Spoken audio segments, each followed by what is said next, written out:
Madras high court ने माना है कि एक हाउसवाइफ गृहिणी अपने पति की संपत्ति के आधे हिस्से की हकदार है। न्यायमूर्ति कृष्णन रामास्वामी की एकल न्यायाधीश पीठ ने कहा कि एक गृहिणी अपनी दिनचर्या से बिना किसी छुट्टी के 24 घंटे घर चलाने का काम करती है। न्यायाधीश ने कहा कि घर की देखभाल करने वाली महिला परिवार के सदस्यों को बुनियादी चिकित्सा सहायता प्रदान करके घरेलू डॉक्टर का काम भी करती है। उन्होंने आगे कहा कि एक महिला अपने पति की अपनी कमाई से खरीदी गई संपत्तियों में बराबर हिस्सेदारी की हकदार होगी।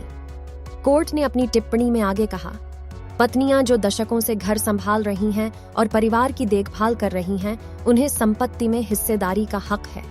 शादी के बाद वह कई बार पति और बच्चों की देखभाल के लिए अपनी नौकरी तक छोड़ देती हैं। कोर्ट ने कहा कि पति परिवार की देखभाल के लिए अपनी पत्नी के सहयोग के बिना पैसा नहीं कमा पाता। अदालत ने कहा, संपत्ति पति या पत्नी के नाम पर खरीदी गई हो सकती है, फिर भी इसे पति और पत्नी दोनों के साझा प्रयासों से बचाए गए पैसे से खरीदी गई माना जाना चाहिए। साल 2015 में एक स्थानीय अदालत ने एक महिला की 5 संपत्तियों और परिसंपत्तियों में से 3 में बराबर हिस्सेदारी के दावे को खारिज कर दिया था। हालांकि मद्रास हाई कोर्ट की एकल पीठ के न्यायाधीश ने माना कि भले ही विवादित संपत्ति पति ने अपनी बचत से हासिल की थी, लेकिन महिला 50% हिस्सेदारी की हकदार थी।